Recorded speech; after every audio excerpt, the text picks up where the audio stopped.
Bienvenidos a Observatorio Semanal.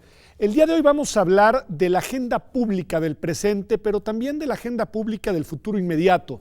Y para ello, en esta ocasión, hemos invitado al programa una visión de la generación que tiene que ir colocando los temas en esta agenda. Y Dulce, te preguntaría a ti para empezar, ¿cuáles desde tu punto de vista, uno, dos o tres, los que quieras, temas medulares que deberían de estar en el debate social, pero también el debate político en el México de hoy y si quieres ampliarlo un poco en el contexto mundial de hoy? Okay. Bueno, creo que de manera transversal, para mí sin duda debería ser que los temas que se traten con perspectiva de género y abordados quizá desde perspectivas feministas, incluyendo igual a mujeres feministas para que se pueda dar aportaciones pues de distintos sectores feministas, de las más jóvenes hasta las más grandes, porque sin duda varían las perspectivas. Otro tema que también que considero que puede resultar muy relevante sería la inclusión de las personas, todo esto de las diversidades e inquietudes, igual desde mi perspectiva otra vez, seguridad en el tema de las mujeres en todos los ámbitos, desde el ámbito familiar, pues hasta en el país en general. Es interesante porque si es un tema, Mariana, te lo pregunto a ti, siguiendo esto que dice Dulce, que se ha vuelto quizá uno de los temas centrales en el debate público mundial. Yo creo que una agenda pública de hoy no puede dejar fuera la perspectiva de género, pero hay algo, y se los pregunto sin afán de polemizar, nada más, que mencionaba Dulce que me pareció interesante, dijo,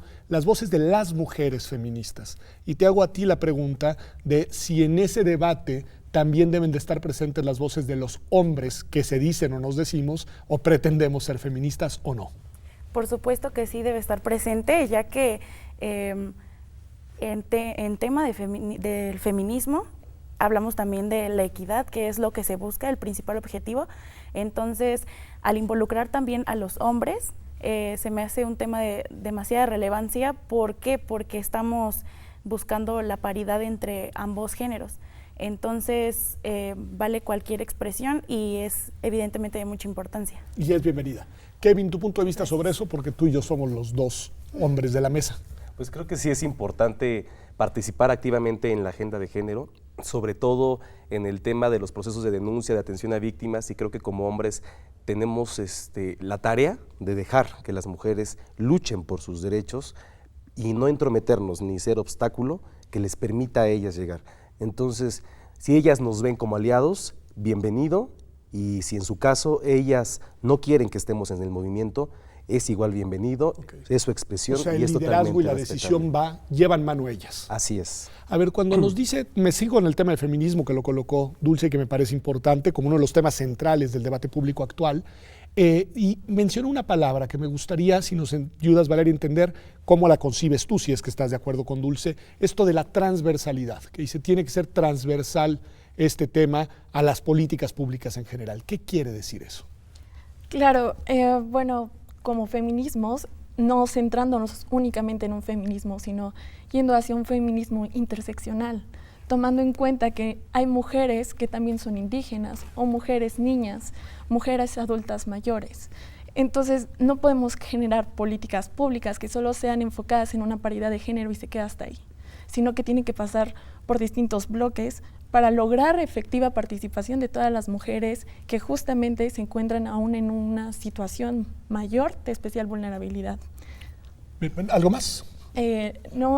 Bueno, más que nada, sobre todo en este tema de las juventudes, que es principalmente el tema que nos trajo a la mesa, es que se llega a tener estereotipos probablemente sobre la participación política de la juventud, porque señalan que tal vez no nos interesa, pero más bien creo que es contrario, es una posición contraria, porque en realidad lo que no se está haciendo es integrar a la juventud en la política. Y sobre todo a las mujeres que nos interesa la política, y sobre ello, pues, delimitar, en principio, el acceso a la información. Muchas veces se nos coloca por medios tecnológicos la información y la forma de participación es no tan institucional, sino por medio de hashtag como Vivas Nos Queremos, MeToo. Y quizá esa no es la mejor manera, digamos, de aprender en toda su complejidad lo que está sucediendo en estos temas. Pero esto me lleva, vivas nos queremos, etcétera, a una de las temas que colocabas tú, Dulce, y que tiene que ver, que ya lo decía también ahorita Valeria, que es el tema en particular de la violencia. Y aquí hay una reflexión que vale la pena que la hagamos. En las últimas semanas ha habido manifestaciones precisamente de mujeres jóvenes que, entre otras cosas, lo que reivindican es ese derecho a su seguridad y, sin embargo, algunas expresiones dentro de los colectivos han optado por manifestaciones disruptivas, déjame decirlo así, del espacio, del orden, de las formas. ¿Qué decir de eso?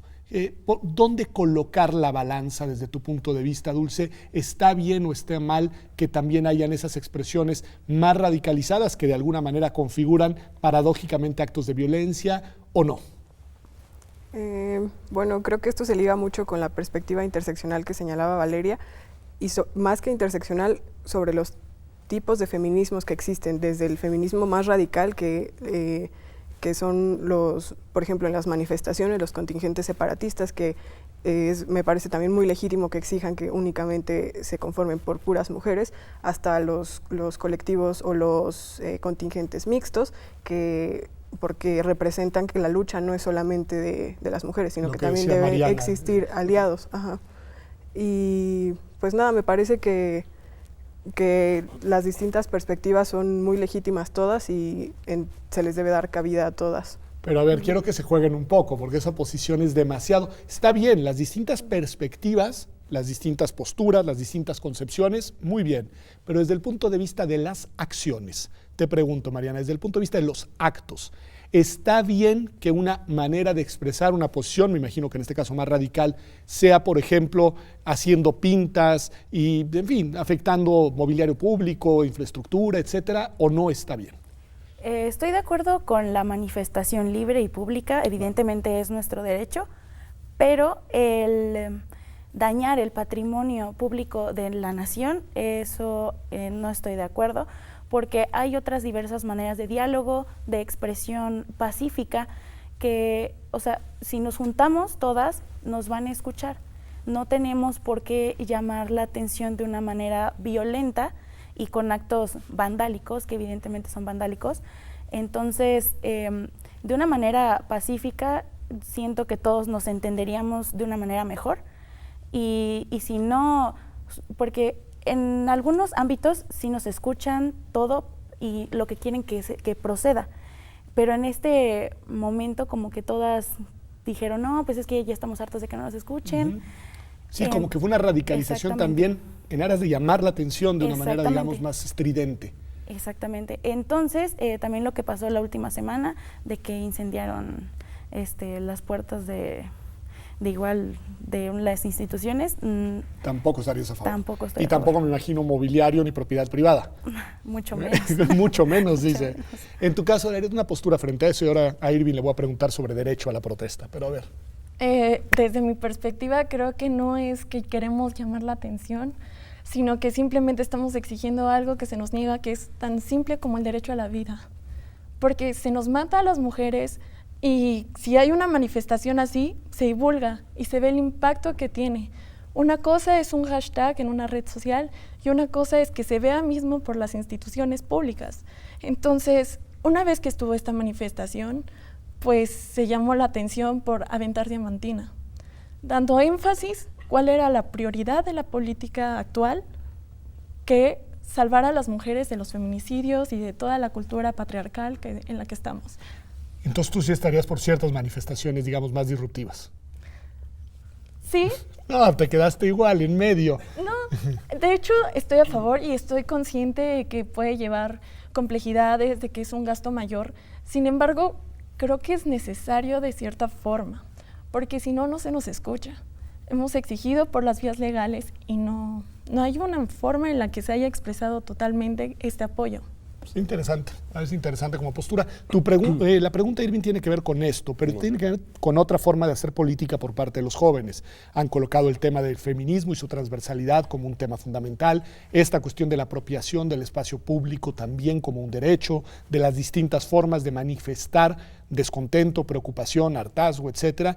Yo te preguntaría, Irving, este tema del derecho a la protesta frente a la vinculación con las instituciones. ¿Dónde crees que debe estar esa frontera? ¿En dónde crees que debería estar la generación de ustedes? ¿Protestando en el espacio público o intentando incidir desde las instituciones, involucrándose activamente en las mismas? Desde luego que la juventud tiene que incidir de manera directa en la administración pública, en los diferentes órdenes de gobierno. Creo que no basta con que los gobiernos salgan a decir que han cumplido con ciertas cuotas, incluyendo a los jóvenes, mujeres y hombres. Creo que es una falacia que nos han transmitido y que lo han usado y les ha servido en su discurso político, porque justamente atraen a los jóvenes que les sirven para hacer política en las calles. Pero un poco lo que dice Valeria, más Así como es. una cuestión simbólica. Es una cuestión exactamente, meramente simbólica, y creo que desde esta perspectiva pues tenemos que incidir los jóvenes de manera directa en la agenda pública, en todo el desarrollo, no únicamente ayudándoles como asesores, no únicamente ayudándoles como pues cuidadores de espalda. Claro que no, o sea, tenemos que los jóvenes tomar decisiones, incluso que se les dé a los jóvenes, pues sí, una dirección, una toma de decisión dentro de la administración pública, y que estas decisiones puedan influir directamente en la agenda. Creo que el gobierno se está tardando en incluir a los jóvenes. Creo que la 4T, la Cuarta Transformación, sí está incluyendo a los jóvenes, pero son pocos los jóvenes o son las mismas caras. Tenemos que hacer relevos, tenemos que cambiar e incluso a veces ceder, decir, pasó mi tiempo. Es tiempo de que alguien más tome decisiones, es tiempo de que los jóvenes universitarios, de los jóvenes, no únicamente de la UNAM, sino de todas las universidades de nuestro país, jóvenes indígenas y universitarios, jóvenes científicos, puedan incidir en la agenda pública y no estén haciendo cosas que a veces dudan o nos hacen dudar de la gobernabilidad que pueden estar. A ver, me parece algo muy interesante y les pregunto al resto de la mesa, y empiezo contigo, Dulce. Esto que dice Irving debe de incidir, y él lo dijo así, no quiero decir que solo diga eso, pero decir desde el gobierno, en el gobierno, con el gobierno. Y me preguntaría, ¿y no sería también necesaria una incidencia activa de las y los jóvenes con esta administración o con la que sea, pero desde lo que podríamos llamar el espacio de las oposiciones? Sí, por supuesto que resultaría muy importante, y bueno, igual relacionado con la inclusión en el gobierno, es importante mencionar que existen como distintas formas en las que te puedes acercar, ya sea como oposición o apoyando a determinada agenda, por todos los medios existentes, ya sea desde las manifestaciones, desde vías electrónicas en redes sociales, o como un activismo quizá un poco más formal, no sé, en una organización o ejerciendo alguna actividad específica. Y pues nada, me parece muy importante porque de esto se deriva también que las oposiciones forman parte de la gran pluralidad o gran cantidad de perspectivas que existen entre los jóvenes, y tomarlas en cuenta resultaría fundamental. Es que te lo preguntaba porque se dice mucho que quizá lo que ahora nos está faltando es una oposición organizada, con una voz propia, con una agenda suya, que eso también es importantísimo en una democracia, independientemente de lo que pensemos de este o de otro gobierno. Esa es una cuestión aparte. La existencia de una oposición seria es condición necesaria para la existencia de una democracia verdadera. Y ahí te preguntaría a ti, Mariana, ¿tú participas, estarías dispuesta a participar en actividades público-políticas? Y si sí, ¿de qué manera? Participo de hecho, soy presidenta del Comité de Género de la Facultad de Derecho de la UNAM, y participo, estoy activa en todas las actividades que se realicen respecto a temas de género, respecto a temas de violencia, con el fin, como dice mi compañero Kevin, de ayudar a todas las personas que requieran esa ayuda de auxilio, las llamadas de, ¿sabes qué?, necesito a una mano amiga, necesito esto. Ahí estamos todos nuestro equipo para servirle a todos, y de la manera pública, evidentemente, porque intentamos hacer congresos, intentamos hacer conferencias para que tengamos guías y la gente igual esté capacitada de que no solo se reciban las ayudas, sino de que los demás entiendan el propósito de lo que es el género, el propósito de lo que es cuando te están violentando, o sea, que todos tengamos la misma capacitación para que así se pueda erradicar de una manera todas las acciones que se lleven respecto al género, respecto a la violencia, respecto a todo. Me interesa mucho, y además ustedes trajeron el tema, y como ven, volvemos al tema, porque es un tema pues, fundamental. Y hay una dimensión, Kevin, no sé si de esto tengas una opinión, y ahorita también te pregunto a ti, Valeria, que luego acompaña esta cuestión de cómo cambiar las dinámicas que tienen que ver con los roles de género y que habla de nosotros y de las nuevas masculinidades. ¿Qué decir de eso, Kevin? Pues bueno, creo que es válido que se expongan las nuevas masculinidades. Creo que incluso especificar cuando hay acciones o de micromachismos, ¿no? En algunas ocasiones y que no nos damos cuenta. Creo que es parte también de lo que tenemos que impulsar.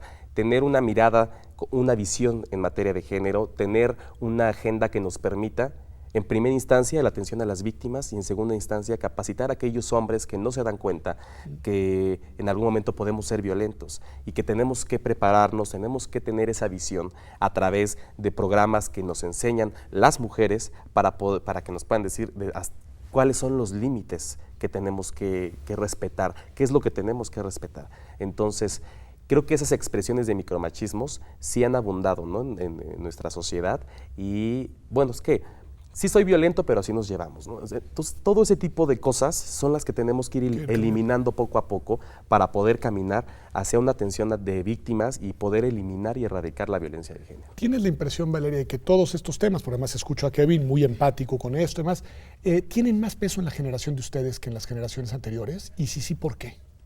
Bueno, creo que realmente es reciente, porque pues anteriormente, hace pocos años, no había tanto activismo en esto de género. Actualmente ya hay como difusión por las redes o también mismos murales que se generan en las instancias educativas que ayudan a decir, bueno, aquí hay un tema prioritario y veamos, y cada quien trabaja en su área. El feminismo por el lado de las mujeres y las masculinidades para trabajar pues los estereotipos, tratar de erradicar estos estereotipos de género para generar una cultura de igualdad de género. Me parece muy interesante, porque yo también creo, no sé cuáles sean los factores detonadores, algún día habrá que estudiarlos, pero que hay, no que digamos que esto empezó, y obviamente hay varias generaciones de feminismos muy activos, etcétera, pero que hay una particular sensibilidad en las generaciones de ustedes alrededor de estos temas, y creo que eso es interesante y que debemos de saber, digamos, escucharlo, porque hay que tomar decisiones de políticas públicas, que además les va a tocar tomar ustedes no dentro de mucho tiempo. Pero vamos a un corte y ya volvemos aquí a Observatorio Semanal. Estamos hablando de la participación política de las generaciones jóvenes en el México actual. Ya volvemos.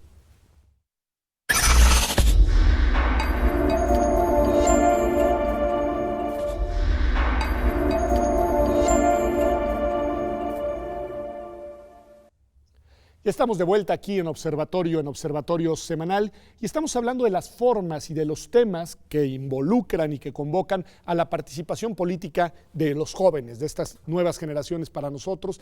Y hay un elemento que ustedes han estado todo el tiempo refiriendo, y que es el del mundo virtual. Han hablado de participación en las calles, de participación en los foros y espacios en los que están presentes, pero también todo el tiempo han mencionado las redes sociales. Y ahí, Mariana, te quiero preguntar, ¿qué significado tienen para ti? ¿Qué tanto las utilizas? ¿Qué tanto forman parte del espacio a través del cual vas colocando temas, vas haciendo, digamos, reforzando ideas y vas intentando incidir en la toma de decisiones?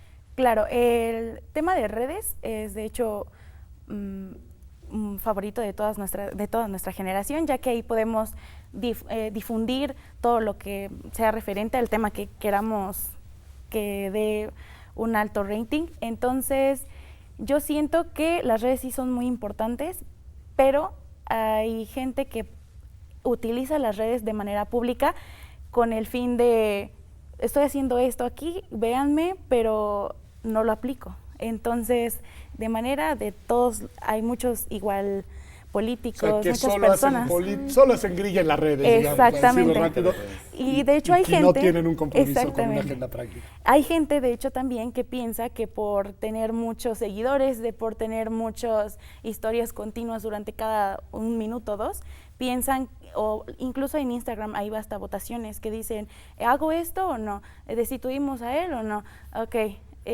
Como hay gente de su lado, mucha gente, incluso hasta menores de edad, siguiendo a esa persona y dicen, no, ya de aquí soy, ya soy el top más alto de de la gente pública, etcétera. Entonces, me gusta mucho el tema de redes únicamente para difusión, pero no para estar fingiendo algo que no es en ese tema. Bueno, eso está bien, porque eso vale para todos los casos, el Exactamente. ser congruentes en lo que uno dice y hace, y más si en ese mundo virtual quieres posicionarte como un referente, pues que eso corresponda también a tu vida social.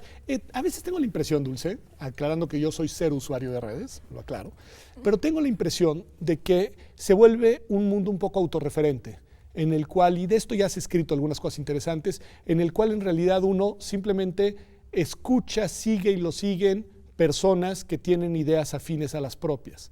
¿Qué tanto hay de eso, Dulce? Pues me parece que sería absurdo negar que se generan estas como microcomunidades, pero también creo que pueden surgir cosas bastante positivas de esas comunidades. Por ejemplo, todas las convocatorias a marchas que se generan a partir de esas comunidades específicas o a protestas igual dentro de esas mismas comunidades en las propias redes, o incluso hay grupos en WhatsApp de esas propias comunidades que se pueden conocer en redes sociales, en Twitter, y se forman como redes de apoyo, redes de ayuda para casos específicos, que si alguna sufrió algún caso de violencia, escriben y les mandan como contactos, o pues sí, sirven como redes de apoyo. Creo que si bien puede quizá en una perspectiva más global parecer como un poco de polarización, porque se generan estas comunidades específicas, pueden surgir cosas buenas como este tipo de redes o este tipo de convocatorias para poder impulsar determinadas agendas. Ok, Irving, a ver, una pregunta que tiene que ver con un poco lo que decían las dos, esto de redes. A veces me da la impresión de que quizá esas famas y quizá esas convocatorias y quizá esos momentos de estar en el top, ¿no? Son efímeros. Es decir, que son en realidad que parece que algo importante está sucediendo, y al día siguiente muere José José y el asunto se acabó. No, en serio. Sí, digo, ¿no? es que es tan dinámico que hay cosas que se van a sobreponer sobre otras dentro de las redes sociales. O en ocasiones, algo que hay que señalar y que hay que decir es que hay perfiles pues llenos de bots, ¿no? Entonces, uno ve los likes, uno ve los me encanta y son personas que no existen. Entonces, yo no sé si están creando esos mundos de fantasía dentro de las redes porque solamente ahí pueden ser algo o si en realidad están haciendo las cosas fuera de la comunidad. Y lo hemos visto, ¿no? Dentro y fuera de la universidad, a quienes dicen que están atendiendo a víctimas, a quienes dicen que están llevando una agenda, que van a tener una reunión y luego no hacen nada. Y bueno, todos sus bots, ¿no? O atacando o apoyando a la persona. Entonces yo creo que es muy importante que, como lo mencionábamos, tener una agenda clara de atención a los problemas serios y no únicamente decir que tenemos estos problemas, pero sin atenderlos. Entonces creo que es más importante invertir en la solución de problemas que invertir en redes sociales para posicionarte como una figura pública que está atendiendo un problema que finalmente no se está atendiendo. Está haciendo. Una dimensión, han hablado también de las cosas buenas y yo no quiero, pero para nada, no demonizar las redes, creo que tienen también un potencial enorme, además es lo de su tiempo, entonces, en fin, llegaron para quedarse, también hay que decirlo, pero hay también en ese espacio a veces fenómenos de una multiplicidad de violencias. Se vuelven espacios de descalificación muy duros, se vuelven espacios de adjetivización y además con este tema que no es menor también del relativo anonimato que pueden tener algunas de las voces dentro de las redes. ¿Qué decir de eso, Valeria? Pues vaya, es que las redes sociales justamente es un facilitador tanto en la participación política porque justamente ayudan a la difusión de información, como bien mencionaban. En ese sentido, en dar la información puede haber un debate público. Las personas están propensas a recibir mensajes que puedan resultar insultantes. Tal vez llamamos discursos de odio, tal vez solo mensajes insultantes, pero en fin, están en una relación, en una interacción y esa es una problemática. Digo, si por sí es difícil hablar de un discurso que tenga unas incitaciones violentas, aún más allá va a ser sobre redes sociales. Entonces, pero justamente esa facilitación de debatir las ideas va a conllevar también a que pues des contestación y no simplemente se quede una figura pública hablando mal sobre una persona determinada o sobre un grupo de personas porque no piensan igual a su partido, por ejemplo. sino que también puedes dar contestación a ello. Eso me parece interesante. Si de alguna manera tiene un efecto igualador, porque le llegas directamente a la figura pública e interactúas directamente con ella. Pero tengo la impresión, y a ver, aquí va la pregunta, de nuevo arranco con Dulce, de que también esta posibilidad de respuesta de la que alude Valeria, esta inmediatez y esta posibilidad de recurrir al insulto como instrumento, inhibe el debate robusto. Al final lo simplifica, lo banaliza y puede terminar simplemente en un intercambio de adjetivos. Y eso lo he visto varias veces cuando a veces incursiona al interior y digo, esto puede ser un vociferío muy insultante y no una reflexión colectiva sustantiva. ¿Qué decir de eso? Sí, claro, es un riesgo evidente del uso de este tipo de medios, o que se desvía el debate central justamente, pero pues creo que también hay que observar un poco como el funcionamiento que tienen como para posicionar los temas en un cierto activismo digital, para que esos temas, una vez que ya estén como posicionados o que sean visibilizados, se vayan posicionando ahora sí como en las instituciones que deben ser, o el impulso de políticas públicas, o en acciones quizá ya un poco más concretas, pero me parece que para incluso visibilizarlos, aunque sí hay riesgo de que se desvíen las discusiones, puede ser una gran herramienta.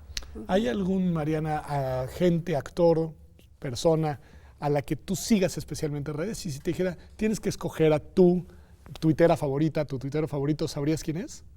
Sí. ¿Y lo podemos saber? No. ¿Tú también, Irene?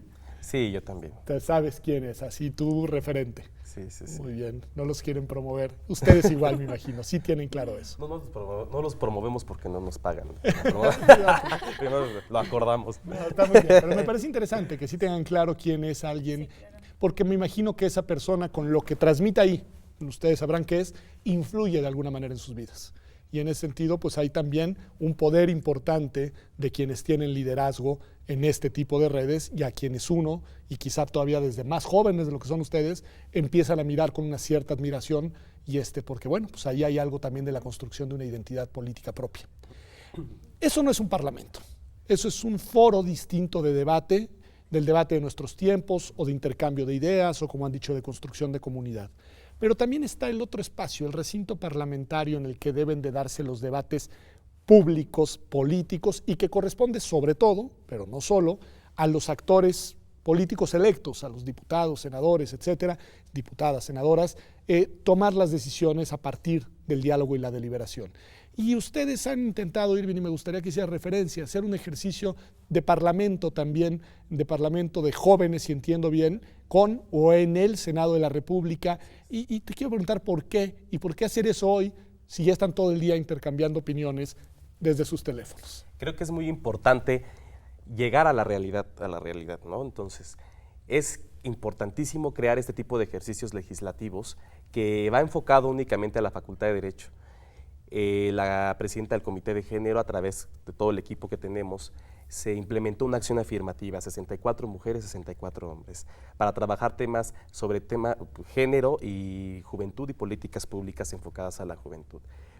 Decidimos hacerlo en el Pleno del Senado de la República con la finalidad de que la Facultad de Derecho vuelva a retomar el papel que tenía antes, de ser una facultad, un consejo consultivo, un brazo jurídico del Senado de la República, porque en los gobiernos anteriores lo que se implementó fue que, y no desprestigio a ninguna institución, pero el CIDE y el ITAM incidían directamente ya en el Pleno del Senado, pero creo que no nada más es importante tomar en cuenta estas dos instituciones, hay que tomar en cuenta también a la universidad, y creo que retomar el papel es parte del objetivo que tenemos con las y los jóvenes de nuestra facultad. Ahora, esto que imaginen, que me parece interesante, la paridad en realidad también ya existe en el Parlamento, no que este ejercicio no sea importante, pero en el Parlamento formal, digamos, claro. Y esa ha sido una experiencia también interesante, Dulce, y se las pregunto, regresamos al género, ni modo, pero es interesante cómo hoy tenemos prácticamente paridad en las dos cámaras, y eso también ha incidido en decisiones, incluso hay algunas decisiones en las cuales la transversalidad del voto femenino trasciende a las agendas de los partidos políticos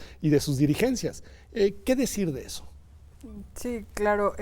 Por ejemplo, la doctora Flavia Freidenberg habla acerca de las cuotas de género, la paridad en los parlamentos, y menciona una frase que me gusta mucho, lo de feminizar la política, es decir, justamente la paridad o las cotas son como un mecanismo para lograr equiparar la participación en las mujeres, pero no debemos quedarnos en eso, es decir, es una medida muy buena para que se incluya a las mujeres, pero de nada serviría que no fuera como algo real o algo sustancial. Hay que trabajar más como en las políticas estructurales que en primer lugar no les permitieron llegar ahí sin tener que lograr, sin tener que hacerlo por la vía de la paridad.